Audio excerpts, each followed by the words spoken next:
Sophia will recount how I took control of my life and put a stop to my husband Xander's destructive influence.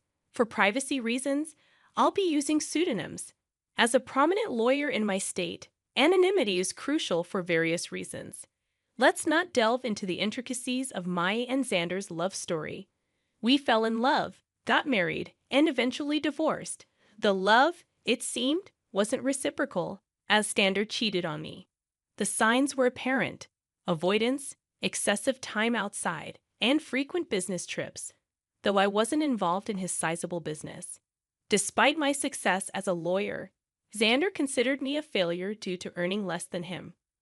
One day, during another one of his supposed business trips, I decided to investigate.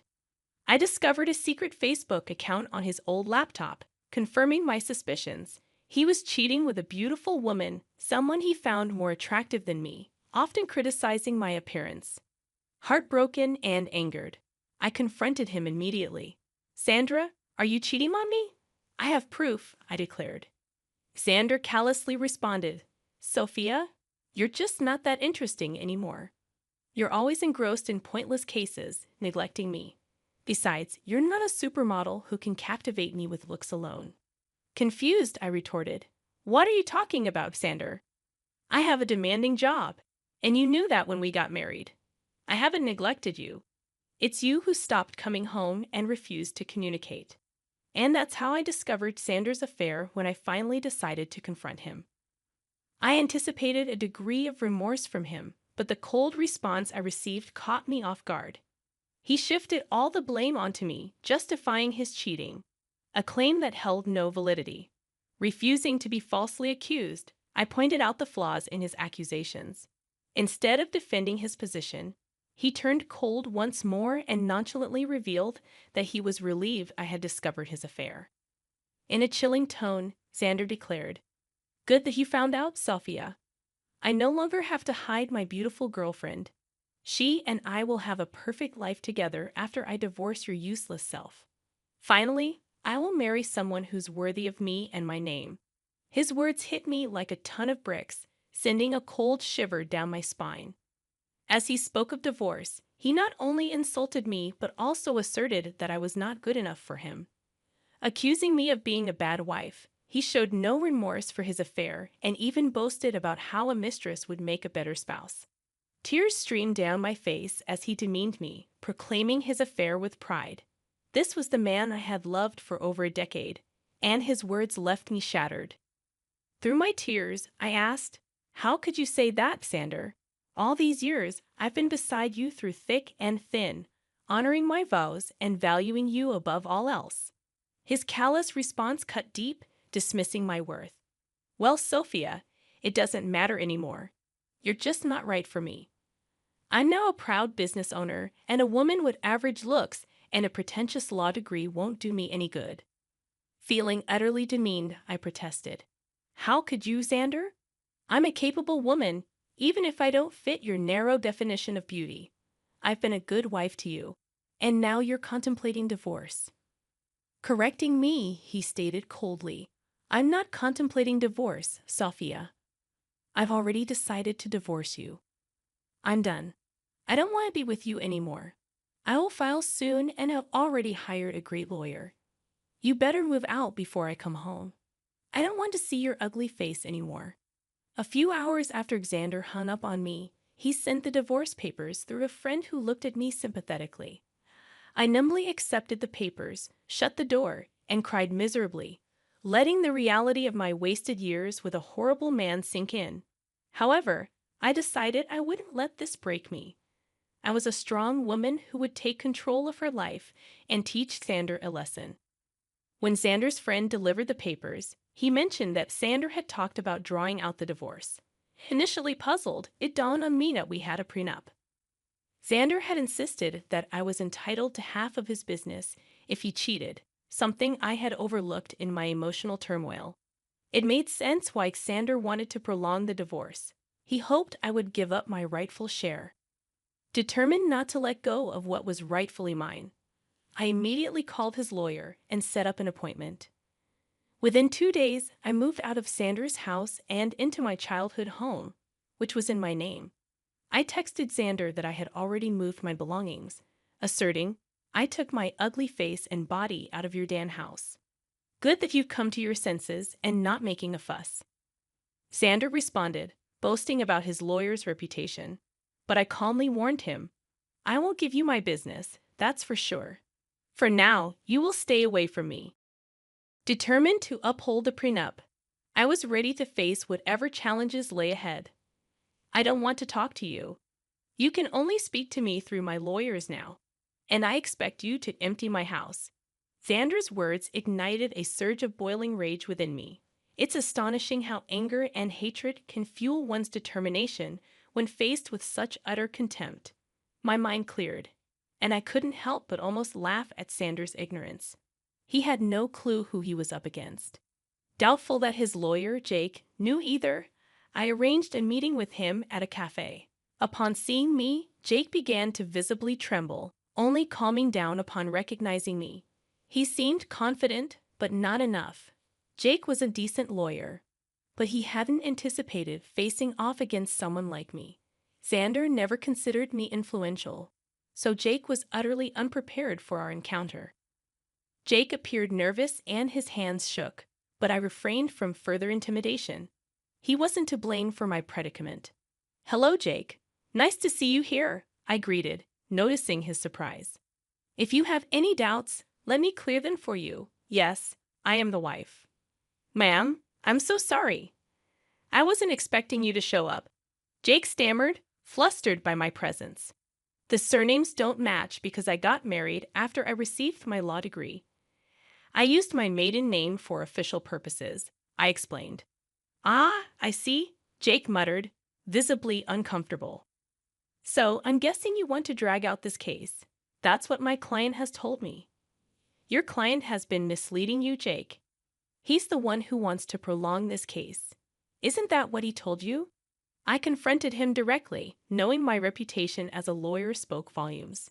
Jake squirmed under my scrutiny. Accustomed to asking the right questions, I didn't mince words. You don't have to answer that, Jake. I've known Xander for over a decade. I married that idiot for God's sake. I know what goes through his thick head. Concerned for Jake's predicament, I decided to enlighten him. Since I know you, and it's not fair on you, I'll tell you the truth about this divorce. What do you mean, ma'am? Jake inquired, clearly taken aback. Did my dear husband mention to you that he cheated on me? I asked pointedly, watching Jake's expression for confirmation. His reaction spoke volumes, confirming my suspicions. Once again, Jake was caught off guard by my revelation. I won't lie to you guys. It did sting and hurt my ego to admit to my colleague that I had been cheated on. It's not a pleasant experience. However, I knew better than to betray my emotions. No matter how humiliated I felt, I still had the upper hand, and I was well aware of that. Jay, on the other hand, didn't know. He said, no, I don't think my client has told me about that. But he did warn me that, in his words, you would make some baseless accusations because you want to ruin him. Oh, you poor thing, Jake. Your client has played you like a fiddle. Although it might make you happy to know that Xander thinks you are one of the best lawyers out there. Well, that's a big compliment, but I will never measure up to you, ma'am, Jake confessed. I wish he had told me that his wife also practices law. He only told me that you work at a law firm. My husband never really took my accomplishments seriously. He had a habit of undermining my work and influence. It was foolish of me to stay with him this long. However, it was smart of me to sign the prenup to save my butt, I shared. Jake was completely taken aback by the mention of the word prenup. He looked shocked, and the term seemed foreign to him. I didn't need to be a rocket scientist to know that he had been ambushed again. Xander had conveniently forgotten to mention the prenup to Jake, perhaps hoping I had forgotten about it. Well, who knows? It didn't matter. Since the word of the prenup was out there, Jake was frazzled. There's a prenup in this marriage. Your husband hadn't mentioned that. Do you have any proof, ma'am? Jake inquired. Oh, I do have plenty of proof, Jake. I brought the papers along. I had a feeling that Xander would try to get out of dealing with the consequences of his actions. Well, not on my watch. I would really like to see the papers, ma'am. Also, I think I would need to see proof of his affair if you have any. Don't worry, Jake. I brought along everything. Like I said, it isn't me who wants to drag out this divorce. The sooner it happens, the better it is for me. I handed over all the evidence to Jake, from messages to pictures and documents. I had all the proof right in my handbag, casually giving them to Jake, knowing that the case would always go in my favor. Jake studied each and every document thoroughly before signing and looking rather defeated. He then looked at me and said, "I see that you have solid proof of everything, ma'am. I had no idea about all of these things. I figured that out, Jake. Also, I know how difficult it is to work with unreliable clients, especially when the opposite party has an equally strong lawyer for their case." "You're right about that, ma'am. I think that's all I needed to talk about today.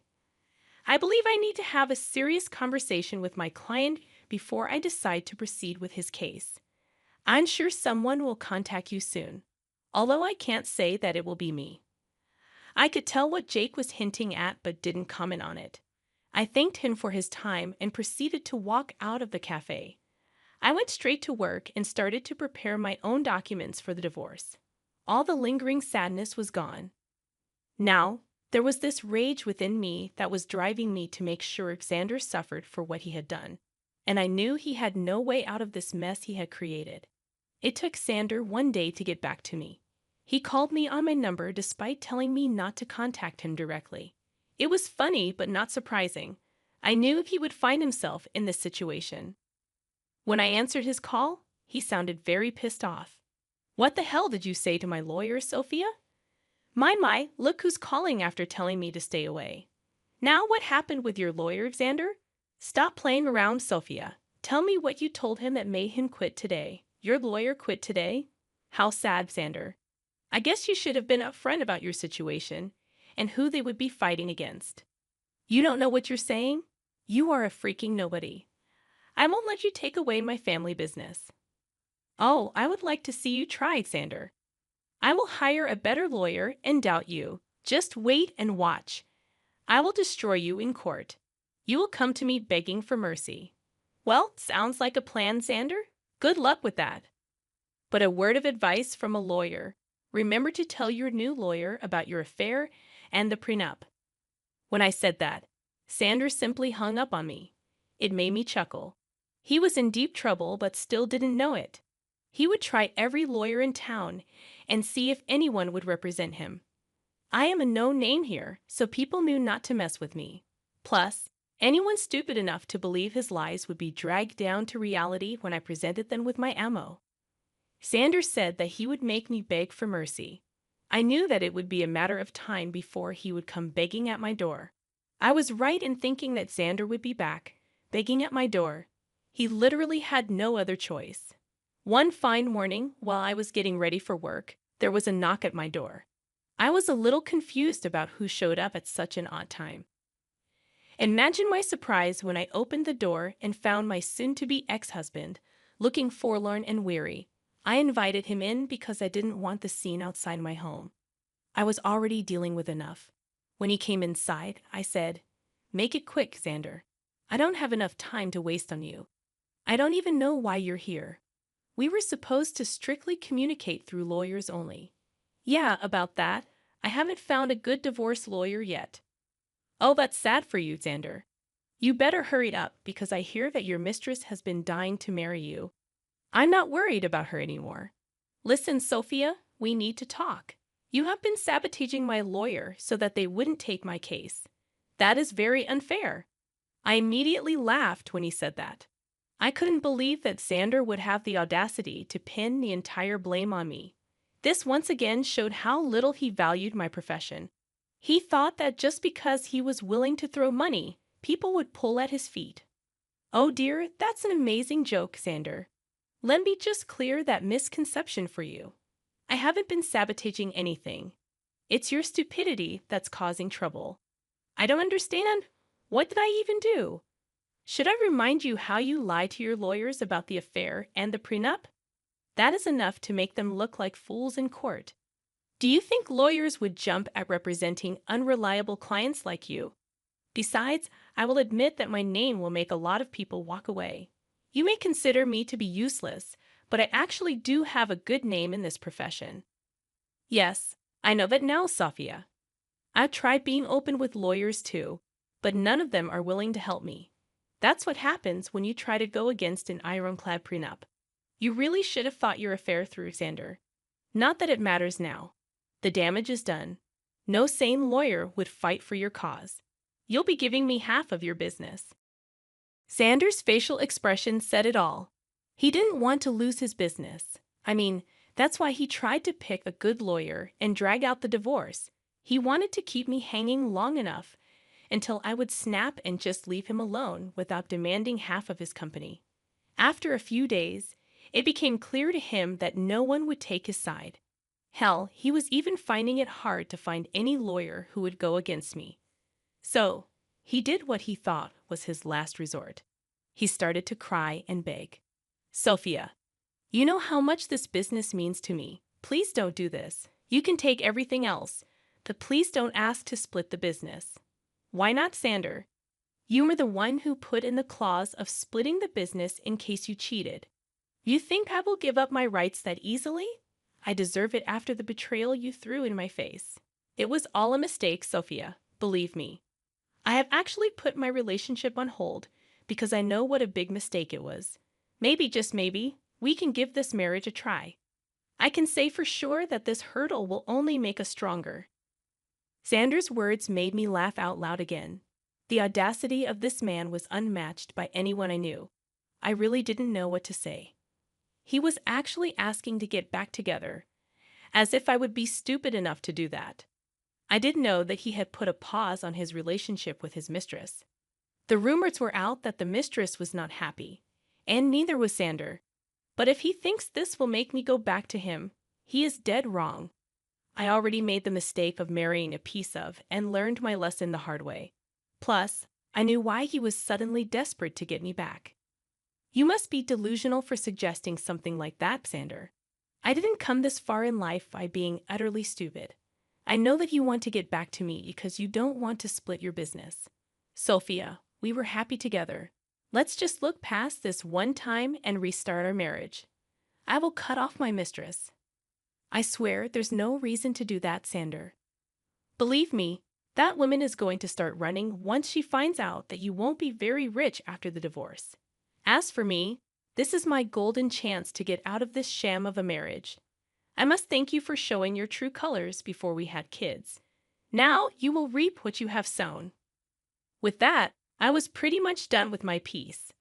I immediately stopped talking while Xander kept begging and pleading with me not to take his business. It was a rather pathetic scene, but it didn't move me at all.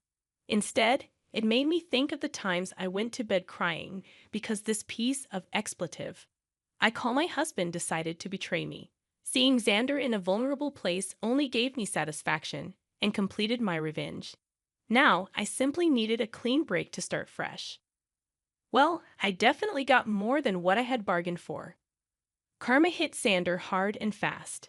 He tried for weeks to change my mind and make me come back home. I turned a blind eye to everything simply because I wasn't interested in his drama. I was ready to move on. Since he had filed for divorce already, I hired someone from my firm to represent me. I'm not a divorce lawyer, so I couldn't do it myself. Besides, I wanted as minimum interaction with him as possible.